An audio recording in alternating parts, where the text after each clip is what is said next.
project are the headlight caps. I guess it's the, I don't even know what the hell you would call it. It's, you know, you can get into the headlight and adjust the bulbs and stuff, and this is the sealed cap that goes behind it. And the Z now has so much camber. The camber arms and everything have all been rebuilt with custom parts, that the angle of the wheel now is so far back.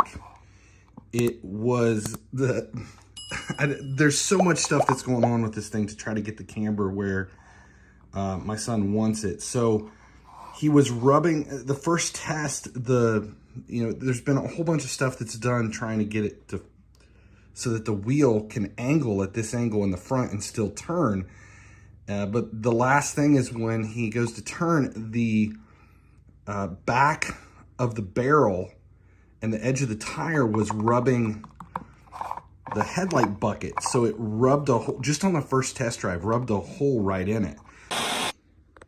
Here's one of the little corners that we had to cut off. As you see, this is where the tire was rubbing it, and it actually created a hole. This was just on a short test drive, and you can't have access of moisture into the headlight because then you get fog in the headlight or moisture inside, and like around the block cut into it. So that's why we had to remove that from it to create a gap so that the tire no longer touches it. And the car is stiff enough that the wheels aren't going to bounce. It's not going to move. I mean, literally, it's got about 1/8 of an inch of movement, which means driving the car is stupid.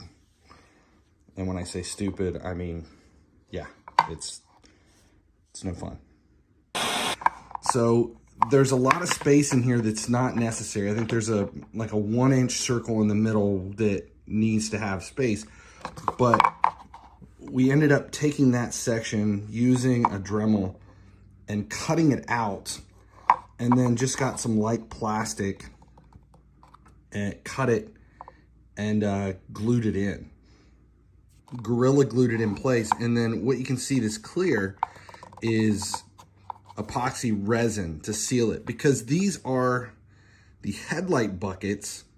You can't let any moisture in, so we've got to seal everything. These are inside under the hood. It's kind of buried, it's down low, so I'm not worried about exactly what it looks like. It's more functionality. So when you're building a car with crazy camber like this is some of the weird ass shit that you end up having to do. Appreciate you guys supporting the channel. Thanks for watching the video. If you're looking for more car related content, make sure you subscribe here on the GearHeads channel. If you're looking for video game stuff, we've divided YouTube up into 4 different channels. Over there, you'll see the link for FC Mobile, Raid Shadow Legends, and then GearHeads for a few laughs, basically where we make fun of the alpha male.